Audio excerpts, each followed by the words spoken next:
नमस्कार, आप देख रहे हैं न्यूज 24। आपके साथ में हूं मानक गुप्ता। किसानों का भारत बंद शुरू हो चुका है। आज 3 बजे तक किसानों ने भारत बंद का आह्वान किया है।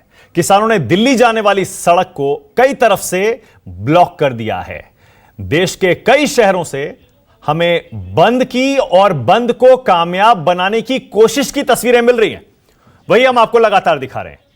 बंद का ज्यादा असर दिल्ली और उसके आसपास के इलाकों में दिखाई दे रहा है। इस बीच भारत बंद के मद्देनजर सुरक्षा के कड़े इंतजाम हैं और ये सारी की सारी तस्वीरें आपकी टीवी स्क्रीन पर अपनी कहानी खुद कह रही हैं कि कैसे कुछ जगह टायर जलाए गए, कुछ जगह रेल रोकी गई, कुछ जगह सड़कों पर बैठकर प्रदर्शन किया गया।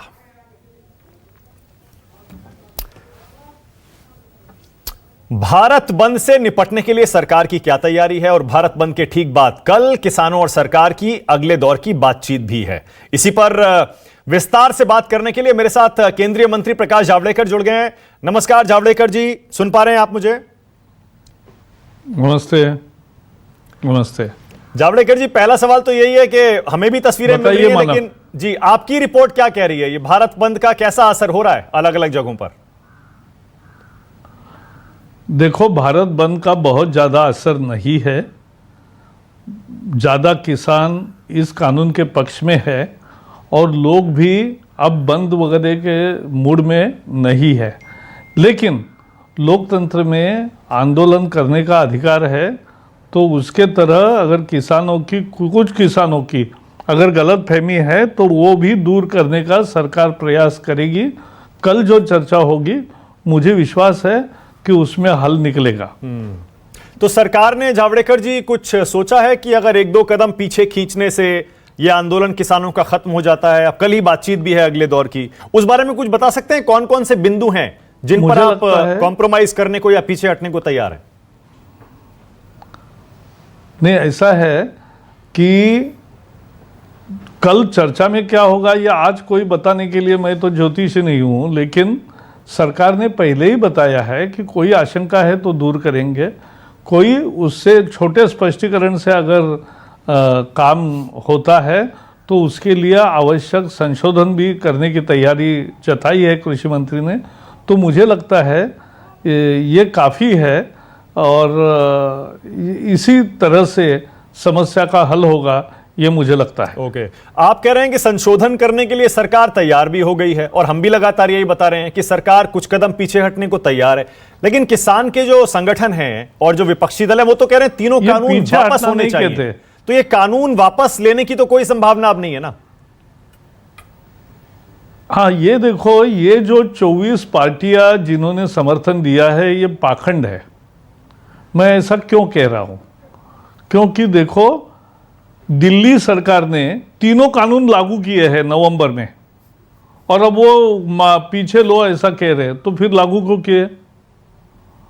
दूसरा, ये कॉन्ट्रैक्ट फार्मिंग का जो मुद्दा है, वो कॉन्ट्रैक्ट फार्मिंग 15 राज्यों ने जहां कांग्रेस सत्ता में थी, एनसीपी सत्ता में थी, वहां उन्होंने पास किए हैं और वो पास करके तो 15 राज्यों में करेक्ट है, देश में गलत है। ये पाखंड है। और तीसरा, एपीएमसी, उनको भी मालूम है कि एपीएमसी बंद नहीं हो रही है। कहीं कानून में नहीं लिखा है कि एपीएमसी बंद की जाएगी, लॉक लगाया जाएगा। एपीएमसी भी चलेगी और बाहर भी बिक्री कर सकेगा। जहां किसान को फायदा होगा वहां वो बेचेगा। यह आज़ादी किसान को चाहिए। यही तो किसान आंदोलन की सालों से मांग थी और मांग थी, उसकी पूर्ति की है। किसान खुश है। हाँ, तो मतलब ये किसान के जो 3 कानून हैं ये वापस लेने की तो कोई संभावना अब नहीं है ना, क्योंकि ये सारे के सारे विपक्षी दल इसी पर अड़े हुए हैं, वापस लीजिए कानून। नहीं, मैं तो विपक्ष को ये सवाल पूछ रहा हूं कि भाई, आपने जब मॉडल कानून एपीएमसी का किया, उसके मॉडल लॉज बनाए, तो उसके अमल के लिए आपने सभी राज्यों को फॉलोअप किया और 10 राज्यों ने स्वीकार किए, तब करेक्ट था लॉ। और अब कैसे गलत हो गया? आपने कॉन्ट्रैक्ट फार्मिंग 15 राज्यों में किया पास, तब वो करेक्ट था और आज कैसे गलत हो गया? तो ये पाखंड है और ये पाखंड ज्यादा दिन नहीं चलता, लोगों के सामने सच्चाई आती है। तो क्या वजह है जावड़ेकर जी के सारे विपक्षी दल इस पर एक हो गए हैं और सरकार के खिलाफ लामबंद हो गए हैं? वही ना मैं कह रहा हूं, अगर आदमी ने तय किया कि हम झूठ ही बोलेंगे तो उसका क्या है, लोगों ने उनका पर्दाफाश किया और उनको अपनी जगह दिखा दी चुनाव में। उसी रास्ते पर वो है, वो सुधरना ही नहीं चाहते, तो हम क्या करेंगे? नहीं, जैसे कल रविशंकर झूठ क्यों बोल रहे हैं? अरे भाई, क्या कांग्रेस ने अपने चुनाव घोषणा पत्र में ये 3 कानून बनाने की बात और एपीएमसी कानून में बदलाव करने की बात नहीं कही थी? तो आप क्यों मुकर रहे? क्या राहुल गांधी ने 2013 में एपीएमसी में हमारे राज्यों में वेजिटेबल और बाकी सारी चीजें अब उससे दूर कर दी जाएगी, उससे बाहर निकाली जाएगी, ये नहीं कहा था? फिर क्यों ये चल रहा है? ये तो उल्टा बात कर रहे हैं ना आप। तो लोग समझते हैं कि अरे कल आप एक बात कर रहे थे, आज दूसरी बात कर रहे हैं, तो पाखंड आपका है, आपकी फजीयत हो रही है, हमारी नहीं। और आपने कॉन्ट्रैक्ट फार्मिंग का कानून लाया, अब आप कैसा विरोध करोगे? और आपने एपीएमसी का मॉडल कानून लाया, अब आप कैसे विरोध करोगे? यही आरोप जावड़ेकर जी बीजेपी पर लग रहा है कि जब कांग्रेस इसी तरह का बिल लाना चाहती थी, कपिल सिब्बल का, मैं वही बता रहा हूं, कपिल सिब्बल का एक संसद का उस समय का भाषण यूपीए के समय का वायरल भी हो रहा है, जिसमें कपिल सिब्बल इस तरह के कानून की वकालत कर रहे हैं। और तभी का अरुण जेटली जी का भी एक भाषण वायरल हो रहा है जिसमें अरुण जेटली जी उसका विरोध कर रहे हैं। इसीलिए यही आरोप आप पे भी लग रहा है कि जब आप विपक्ष में थे इस तरह के कानून का विरोध करते थे, अब आप सत्ता में आ गए ऐसा ही कानून ला रहे हैं। नहीं, ये सच नहीं है। देखो, हर कानून पे जब चर्चा होती है तो कानून के चर्चा में सभी प्रकार के मुद्दे निकलना वो स्वाभाविक है, लेकिन बाद में हमने सुधार का विरोध नहीं किया।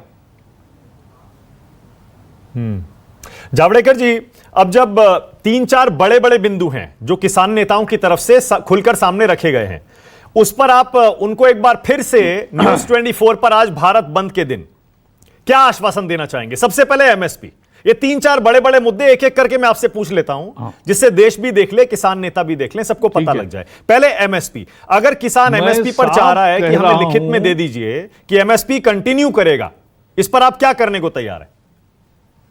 हाँ, पहले तो मैं 3 वाक्य कहना चाहता हूं। पहला तो ये कि एमएसपी पहले थी, आज भी है और कल भी रहेगी। दूसरा, पिछले 55 साल विदाउट लिखा पढ़ी एमएसपी जिस तरह से चल रही है वैसे ही एमएसपी आगे चलेगी, उसमें क्या प्रॉब्लम है? तो एमएसपी चलने के लिए कोई पहले भी कौन सा कानून था, लेकिन 55 साल चला ना, तो जो टाइम टेस्टेड है वही उसी तरीके से एमएसपी चलेगी, उसमें क्या दिक्कत है किसको? और तीसरी बात, एमएसपी तो बढ़ रही है। जो स्वामीनाथन कमीशन ने लागत मूल्य के ऊपर 50% देने का बात कही, उस फार्मूला को यूपीए के समय पेश करने के बावजूद भी यूपीए ने कभी मंजूरी नहीं दी। आज मोदी जी ने उसको मंजूरी दी और किसान का बल्ले बल्ले हो गया, किसान को ज़्यादा पैसे मिलने लगे, ये एक अच्छी बात हुई है। अच्छा, एमएसपी के अलावा जावड़ेकर जी, मुझे पता है लगातार चर्चा हो रही है, आपको भी पता लग गया होगा, किसानों को इस बात का भी डर है कि कॉन्ट्रैक्ट फार्मिंग में अगर बड़ी कंपनियां आएंगी तो धीरे धीरे पूरी तरह से आधिपत्य हो जाएगा इन बड़ी कंपनियों का और किसानों का अपनी ही जमीन पर कोई हक नहीं रह जाएगा, मोनोपोली हो जाएगी, सब कब्जा कर लेंगी बड़ी। बहुत अच्छा सवाल पूछा। नहीं, बहुत अच्छा सवाल पूछा। आपको मालूम है कानून में स्पष्ट लिखा है कि केवल जमीन पर जो फसल होगी उसी का कॉन्ट्रैक्ट हो सकता है, जमीन का कभी भी मालिकाना हक किसान से नहीं छीना जाएगा, किसान का वो कभी कॉन्ट्रैक्ट का हिस्सा नहीं रहेगा, ये साफ किया है। तो ये भ्रम फैलाकर भी नहीं चलेगा क्योंकि सच्चाई लिखी है। दूसरी बात है कि कॉन्ट्रैक्ट फार्मिंग के जैसे मैंने कहे 15 राज्यों ने कानून बनाए हैं ऑलरेडी, तो 15 राज्यों में कॉन्ट्रैक्ट फार्मिंग अलाउड है कानून से, तो वो करेक्ट है। और मोदी सरकार ने अगर किया ऑल इंडिया में तो वो गलत है, ये तो पाखंड है ना।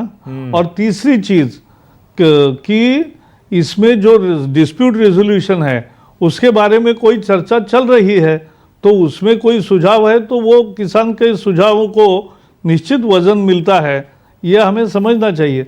तो सरकार आंख बंद करके, कान बंद करके नहीं बैठी है, वो देख भी रही है, सुन भी रही है और ठीक रास्ता निकालने की तैयारी भी है। आपने बहुत बढ़िया बात कही जावड़ेकर जी। आप कह रहे हैं डिस्प्यूट रेजोल्यूशन को लेकर सरकार के कान भी खुले हैं और विकल्प भी सरकार ने खुले रखे हैं, क्योंकि किसान नेताओं की एक बड़ी डिमांड यह भी है कि जब भी कॉन्ट्रैक्ट फार्मिंग के जरिए कॉन्ट्रैक्ट होगा किसानों में और बड़ी कंपनियों में, तो विवाद की स्थिति में किसान हमेशा घाटे में रहेगा, क्योंकि बड़ी कंपनियों के पास पैसे की कोई कमी है नहीं।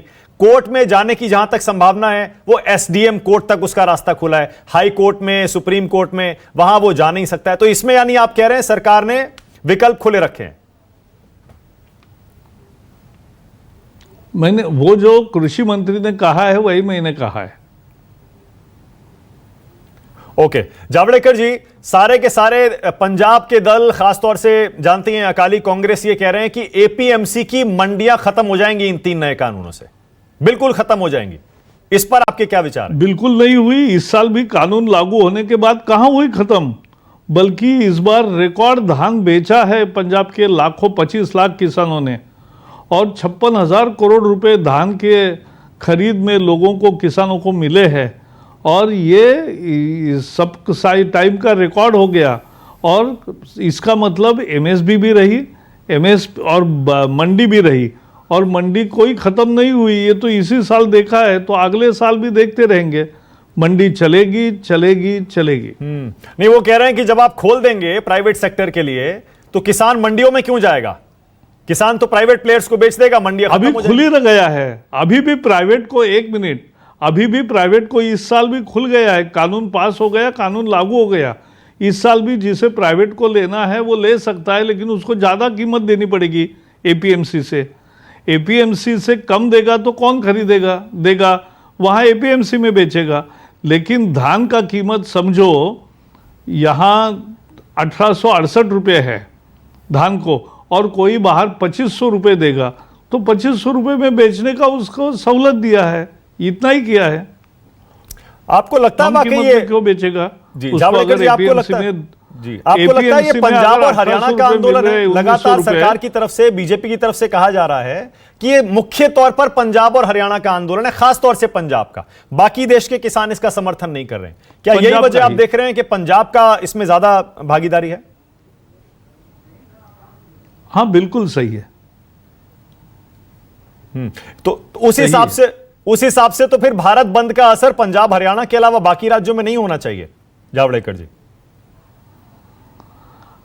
ऐसा है, मैं आज उसके कमेंट नहीं करूंगा, आप ही बाद में जो दिन का पूरा घटनाक्रम बताओगे, मैं उसको भारत बंद नहीं सफल हुआ वगैरह ये कहना भी आज नहीं चाहता।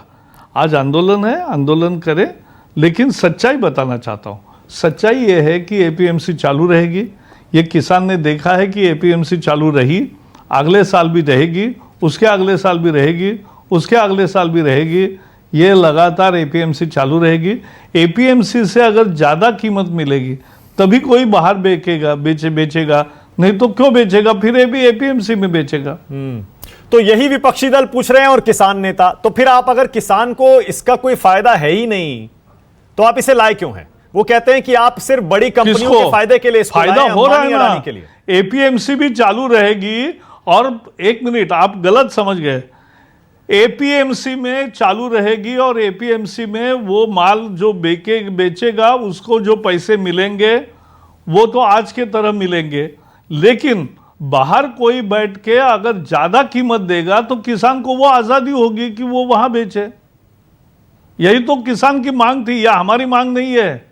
ये बीजेपी का कार्यक्रम नहीं है, ये किसान का आंदोलन है। किसानों ने आंदोलन करके ये अधिकार मांगा। और शरद पवार जब कृषि मंत्री थे यूपीए के, तब 2007 में एपीएमसी का मॉडल कानून बनाया यूपीए ने, और 10 राज्यों में लागू भी हो गया।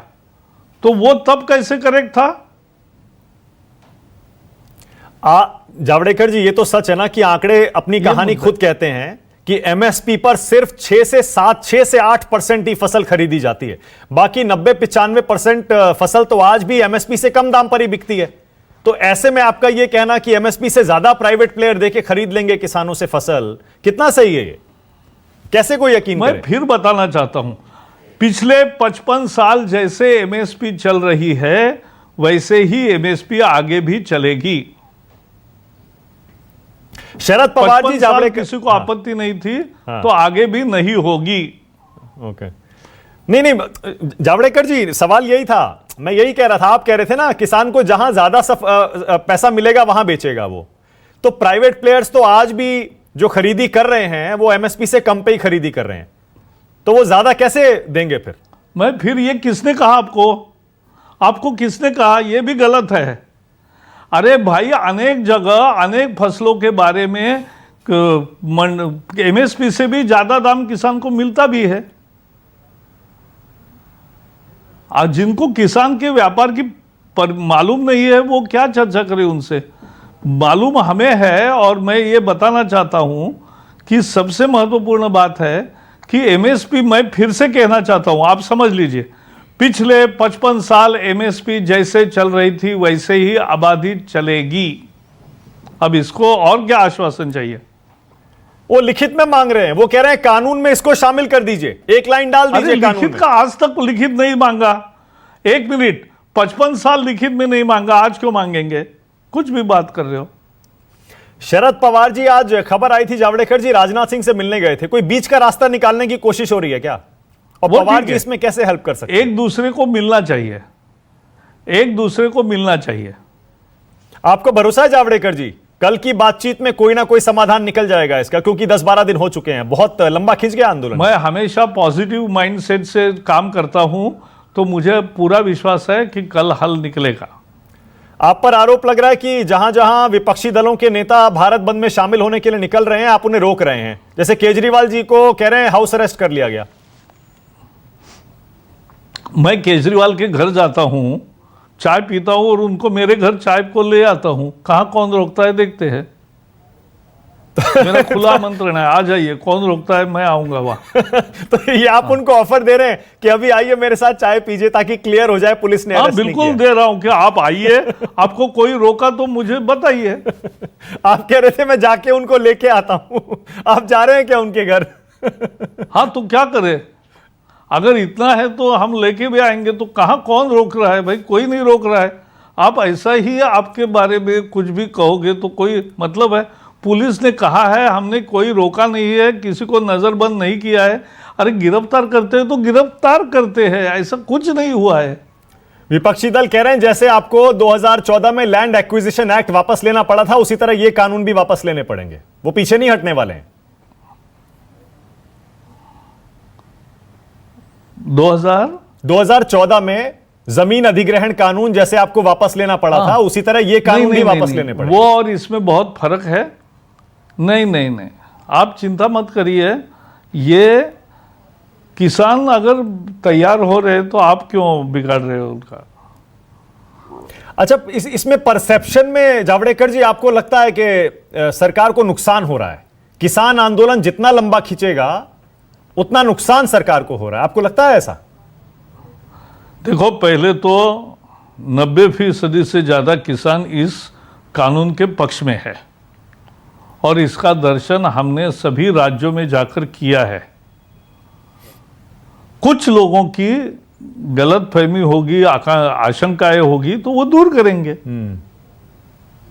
ओके जावड़ेकर जी, एक बार फिर से, क्योंकि आपके जैसा वरिष्ठ अनुभवी नेता, केंद्रीय मंत्री अगर लाइव बैठे, वो भी भारत बंद जिस दिन बुलाया गया उस दिन, तो ये आपसे पूछना जरूरी है। एक बार फिर से 5 फायदे बता दीजिए जावड़ेकर जी, इन 3 नए कानूनों के 5 बड़े फायदे किसानों को। 5 फायदे गिनाऊंगा। हाँ गिनाइए।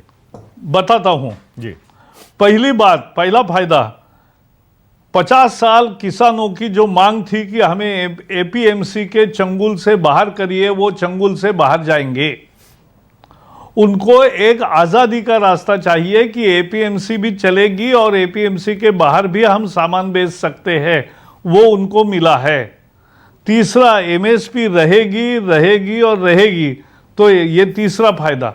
चौथा फायदा, कॉन्ट्रैक्ट फार्मिंग जो कांग्रेस ने बिना कानून का 1980 में शुरू किया पंजाब में, उसके बजाय कानूनन संरक्षण देके उसके कॉन्ट्रैक्ट फार्मिंग से देश की उत्पादकता बढ़ेगी, किसान का ज़्यादा फायदा होगा और किसान की केवल फसल बेची जाएगी, उसकी जमीन कभी भी नहीं मालकी बदलेगी, मालिकाना हक।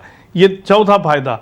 और पांचवा महत्वपूर्ण फायदा, जो जब अनाज की किल्लत होती थी तब जो कानून बना था इसेंशियल कमोडिटी एक्ट, वो इसेंशियल कमोडिटी एक्ट समाप्त होने के कारण और उसमें कोई बदलाव होने के कारण अब किल्लत के समय जो कानून है वो अब बहुतायत के समय कानून नहीं रहेगा और किसान को और व्यापारी को व्यापार बढ़ाने में छूट मिलेगी। ओके, और ये बिचौलियों से मुक्ति दिलवाएंगे क्या जावड़ेकर जी? आपकी सरकार ये जो कमीशन एजेंट हैं, आड़तियां हैं, इनसे क्या किसानों को मुक्ति दिलाएंगे क्या? आज क्या है, हाँ वो तो होएगी ना, वो उसका चॉइस है, लेकिन एपीएमसी में जाएगा तो आड़तिया को ही बेचना पड़ेगा। लेकिन एपीएमसी के बाहर भी उसका चॉइस रहेगा कहां जाए, वो जहां चाहे वहां जा सकता है।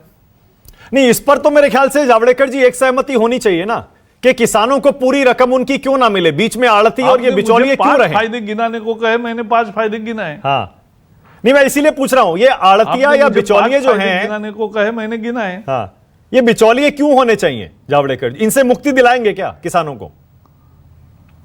आप समझे नहीं, ये चॉइस किसान का है। ओके, कि आड़तिया को बेचना या दूसरे व्यापारी को बेचना, किसी को तो बेचना पड़ेगा। हाँ, तो किसको बेचना?